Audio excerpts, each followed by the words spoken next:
you don't vape, this will be something, as for you and I this morning, Ben, a bit of a world that we don't know anything about. Yeah. With festival season underway, there are concerns around spiking after a concert goer collapsed when she used a vape offered to her by a stranger. The spiking thing we know about, we've heard about, we've reported on. The vape spiking, I have to say, is new to me. It's a first for us.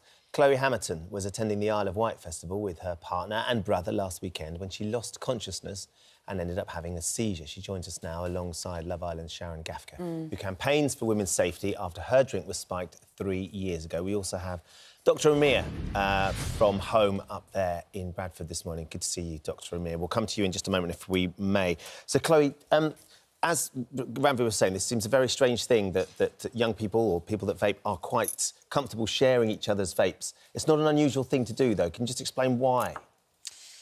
There's this culture of sharing vapes. Try this flavour, for example, and... So I guess it's a little bit like... Sorry, I'm trying to... It's about if everyone orders a round of cocktails, you kind of go, well, that looks nice, let me try a little bit of that. Absolutely. It's slightly different because you've only got one place that you're going to inhale it from, but it's the sharing of the flavour of it is what makes that a very communal...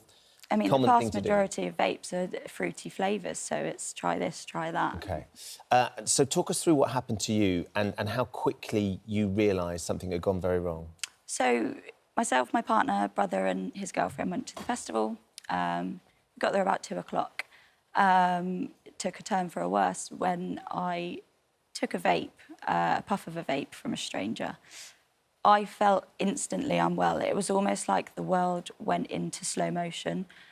Pins and needles throughout my entire body. I collapsed to the floor, and within a minute, I was unconscious, had a seizure, vomiting, incontinent. My entire body shut down. I don't have any history of seizures or anything like this before, and it was the scariest thing I've ever been through. I thought I was going to die, and my family that were around me thought I was as well. And had you heard of vape spiking before? For example, if someone offers you a drink in a club or a festival, you'd immediately say no. You also don't leave your drink unattended. Exactly. You know, I've covered that in 20 years. You know, you remembered, you used to go around with those little tests to see in bars. You know, we did all of that. But vaping, even for you as a vapor, you didn't know about vape spiking. I mean, I don't vape. I have in the past, but I've never heard of vape spiking. After doing my research after the incident, you can virtually put any illicit drug into a vape, and unfortunately, it can have fatal effects. And do you know why you were spiked? What was the purpose of it? It's so hard to know the motive. Intending? You know, spiking, the motives can be sexual, they can be robbery, it can be a joke, it can be anything. You just don't know. I was lucky that it was broad daylight, there was many people around me, and nothing further happened from the incident. No, there's an investigation going on, so we can't go too much into what's happening. But, Sharon, it seems extraordinary that someone was so brazen about passing on this vape in such public area, no concern about being seen doing it necessarily or the impact that that was going to have. Had you had much experience, I know you're campaigning for this, on vape spiking? I actually hadn't heard of any specific incidences. Obviously, like Chloe said, she did a bit of research, and when I saw Chloe's story on Facebook, I did a bit of research myself, and I think that there were a couple of cases from women going on dates. I think there was one particular case where a woman had taken a vape from a guy she was on a date with, that she met on a dating app, and had unfortunately died as a result of taking that vape. You know, when I met with the safeguarding minister last year, I mentioned to her that if we do not take spiking as a whole seriously, at the moment, like when I first came out, we were hearing cases of needle spiking. I said if we don't put a stop to it and figure out what the motive is and where people are getting these drugs, it will escalate. And now we're going to start hearing more instances of vape spiking, considering how often we see people sharing vapes, how common it is at festivals, at clubs and parties and things like that, to see any kind of vape at all. Can you just remind us what happened to you? Because you obviously work, is it Thames Valley Police now you've been working with for quite a while, talking about spiking and so on? Yeah, so I've had well, I got spiked, you know, you mentioned 3 years ago, from a drink in a restaurant. My own drink had been tampered with a drug. I believe the motive behind the person that spiked me was sexual. Working with the government and Thames Valley Police over the last couple of years, I found a variety of different motives depending on the relationship between the perpetrator and the victim. You know, from my instances, with young women in particular, it would have been a sexual motive from a stranger or someone they're on a date with. With young men, it would either be for robbery or if they're not into recreational drugs, that their friends, particularly in initiations at university, would have a recreational drug put in their drink or type of Viagra. Can I just ask a question of you, Chloe? And I hope you don't mind me asking. Is that because we're still trying to get to grips with this idea? You know, if you're a parent of somebody who vapes, or you are vaping yourself, if somebody offered you a drink, if that person had offered you a drink and he was a complete stranger, would you have drunk from their straw? Absolutely no. not. And if they'd offered you a cigarette, would you have maybe taken a puff on their cigarette?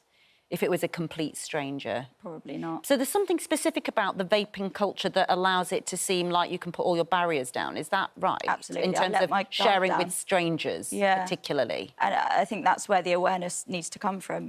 With a drink, you know, you shouldn't take it off a stranger because we're aware of the drink spiking. Vape spiking is known of, but not well enough. So it's very brave of you to talk about it, and I think many people will be especially grateful. as we're hitting, Glastonbury this weekend. We're hitting the festival season. Let's talk to Dr. Amir. I mean, Amir, you've just heard the girls talking really eloquently about what they've been through, and terrifyingly as well. It's sort of on the increase, isn't it? But vape spiking, have you had any understanding of cases like that? Morning. So when I used to work in A&E, we used to see people coming in who had been spiked, but it was generally with drinks and food rather than vapes. I haven't come across an incident with vapes being spiked, but it's important to know that it is on the rise. It's a worrying trend, and spiking is anything really that injects or puts drug or alcohol into someone's body without their consent. So that could be, it could be anything from GHB to Rohypnol, LSD, ecstasy, ketamine. All of these are commonly used drugs that don't have taste or smell. And so it's important that people are aware and we raise the profile of vape spiking. And can I just ask, when you hear of Chloe's immediate bodily reaction, which was, it felt like a catastrophic failure of everything in your body. Yeah. Is that suddenness the common factor, that it can happen? It happens immediately. And can you ascertain from what you heard what kind of drug it might have been that would cause that immediate sort of full shutdown? Full shutdown. Yeah, a lot of those drugs can work within minutes, anything within a couple of minutes to 30 minutes. Ketamine in particular works particularly quickly, and the symptoms can vary between kind of feeling sickness and nausea, loss of consciousness, confusion, sleepiness. But Chloe had a very severe reaction.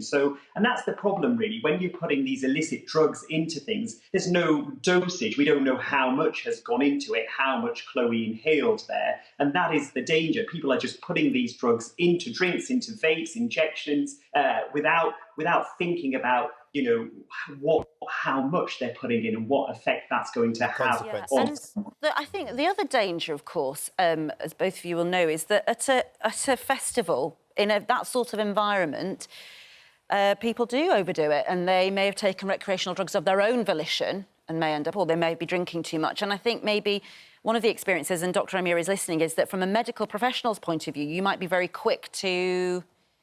oh, well, it's just another drunk person at a thing, that's OK. We'll deal with you. In a kind of... Yeah. Are you training to be a paramedic as well? Is that right? So, I mean, I think that's interesting from your point of view. It is.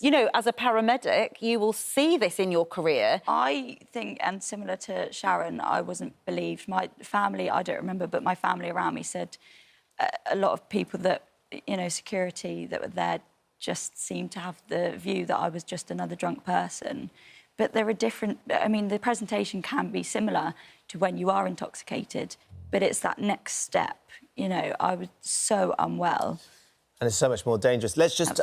Amir, just before we let you go, I mean, there will be concerned parents, there will be concerned festival goers. My son Jack's on his GCSEs, my son Sam's doing his A-levels and finishes today. They are very excited about their festival experience this summer. You're less excited, Well, well, I'm concerned. I want to keep them safe. I want them to have a great time. I want to keep them safe. Is there things people can do if they feel like they have been spiked?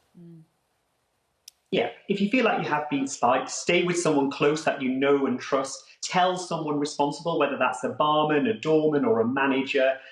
Ring 999 or 101. Don't be tempted to go off on your own. And if you think you've been sexually assaulted, either tell the police, or if you feel you can't do that, you can tell the Rape Crisis Charity. They are really good at providing support in these situations. Well, thank you, Amir. Chloe, I'm so glad you're back fit and well. How quickly did you get better? Physically, it took me about 24 to 48 hours of, I think, getting whatever it was out of my system. Mentally, I'm traumatised, if I'm honest with you. Of course you are. Yeah. Of course you are. And you're using it to great use this morning, both of you. Thank you so much. It's not easy to talk about, and we massively appreciate both of you, Sharon and Chloe. Thank you. If you've been affected by any of the issues we've been discussing, you can find advice and support at itv.com/helpline. So all of that advice that Amir had will be on there.